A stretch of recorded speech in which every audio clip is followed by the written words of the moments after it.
అసలు మ్యాటర్ ఏంటంటే మా నా జావా 42 బైక్ 2 కీస్ అయితే పోయినాయి. ఇంకా లాభం లేదని చెప్పి హ్యాండిల్లోకి కొట్టుకొని పుష్ ఇచ్చుకుంటూ సర్వీస్ సెంటర్కి తీసుకెళ్దాం అని చెప్పి ఫిక్స్ అయ్యాం. మా ఓడి చూడండి పుష్ ఎలా ఇస్తున్నాడు. ఇంకా మోంతాక కూడా మా మీద ఓడైతే స్టార్ట్ చేసేసింది. అరే నా కొడక ఓసలి నా కొడక. ఇంకంతే వర్షంలో సల్జరం వచ్చిన సంటి పిల్లల్లాగా వణుక్కుంటా వెళ్తున్నాం.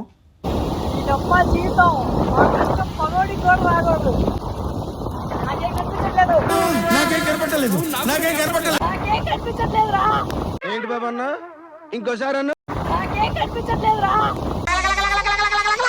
ఇంకా అలా ఈదుకుంటూ నెట్టుకుంటూ ఎలాగోలా మెల్లగా వర్షంలో సర్వీస్ సెంటర్కి అయితే వచ్చేసాము. వాళ్ళని 1 hour టైం పడుతుంది అన్నారు.